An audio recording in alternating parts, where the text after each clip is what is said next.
మనకి ఈ నెల 17న పెనమలూరు పోలీస్ స్టేషన్లో ఒక కిడ్నాప్ కేసు నమోదు కావడం జరిగింది.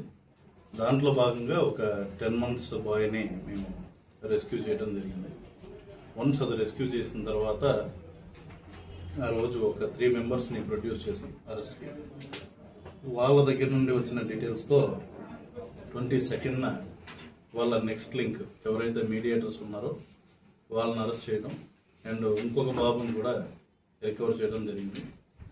అండ్ వాళ్ళ దగ్గర నుండి వచ్చిన ఫర్దర్ లీడ్స్ ద్వారా దీని బ్యాక్ ఎండ్ ఎవరు ఉన్నారన్నది చెక్ చేసుకుంటూ వెళ్ళడంతో మాకు టోటల్గా నెక్స్ట్ ఇంకొక 3 వ్యక్తులు మాకు దీంట్లో అబ్జర్వ్ చేయడం జరిగింది. దీంట్లో ఏంటంటే ఈ 3 వ్యక్తుల పేర్లు గండికోట యేసు బాబు, ఇతను అయ్యప్ప నగర్ విజయవాడకి చెందిన అతను. అండ్ అమరాప్ శారద, ఈమె Nedamanuru Vijayawada associate of Yesu Babu. And వీళ్ళిద్దరికి పైన ఆమదాలపల్లి సత్యమణి అని చెప్పి ఈవిడ మెయిన్ దీనికి కాన్స్పిరేటర్. అండ్ ఇదేంటంటే ఇది మొత్తం కూడా మేము ఆపరేషన్ ట్రేస్లో భాగంగా డీజీ గారు, అదేవిధంగా ఏలూరు ఐజీ గారు, ఉమెన్ సేఫ్టీ ఐజీ రాజకుమార్ గారు వీళ్ళు కూడా దీన్ని మానిటర్ చేస్తూ వచ్చారు. ఓవరాల్గా చూసుకుంటే మనకి we found out details of total 6 children. 6లో 2 కిడ్నాప్ కాబడిన వాళ్ళు. ఎవరైతే మేము ఫస్ట్ విడత, రెండో విడత 17th and 22nd ప్రొడ్యూస్ చేసిన 6 people కలిసి 2 అబ్డక్ట్ చేశారు.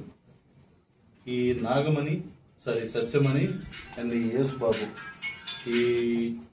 అండ్ శారద ఈ 3 కలిపి 4 సేల్ చేయడం జరిగింది with what ever consent of parents అని చెప్పొచ్చు.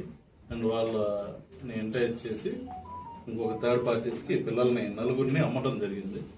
ఈ 4 పిల్లల్లో కూడా ఒకళ్ళని మేము ఐడెంటిఫై చేసి గుడివాడ నుండి రికవర్ చేయడం జరిగింది. అది చైల్డ్ సర్వీసెస్కి అప్పగిస్తుంది.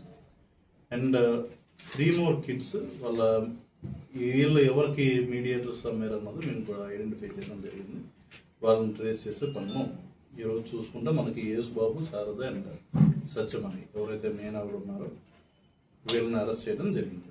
ఇకపోతే వీళ్ళ ఓల్డ్ కేసెస్ డీటెయిల్స్ చూసుకుంటే ఈ సత్యమణి అన్నా కూడా ఇంతకు ముందర సూర్యాపేట జిల్లాలో, తెలంగాణ రాష్ట్రానికి చెందిన సూర్యాపేట జిల్లాలో 2025లో ఒక 11 మందితో కలిసి 9 మంది పిల్లలను అమ్మిన కేసులో ఈమె A8గా ముద్దాయి కింద నమోదు కాబడింది.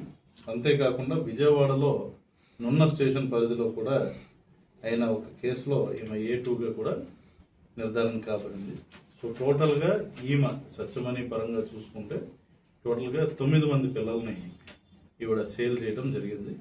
ఈ 9 మందిలో 5 వచ్చేసి సూర్యాపేట కేసు టైంలో 4 వచ్చేసి సూర్యాపేట కేసు టైంలో రికవర్ అయ్యారు. ఒకళ్ళు నున్నలో అయిన కేసులో రికవర్ అయ్యారు. మిగిలిన 4 వచ్చేసి ఈ గ్యాంగ్ ఏదైతే మాకు 17 పట్టుబడ్డదో ఆ గ్యాంగ్ ద్వారా ఈ 4 కూడా మీడియేషన్ చేసి అమ్మటం జరిగింది. అయితే మొన్న 17th ఉన్న అబ్బాయి వచ్చేసి ఈమెకి ఆఫర్ చేస్తే ఈమెకు ఆ రోజు ఎవరు పర్సన్స్ సేల్కి కుదరకపోవడంతో ఈమె రిజెక్ట్ చేయడం అండ్ వాళ్ళని మచిలీపట్నంలో అమ్మటం జరిగింది. So in a gist, this is the thing. As of today, we have arrested 9 people in this. They recovered 3 kids and also found out details of 3 more kids. So, in the case,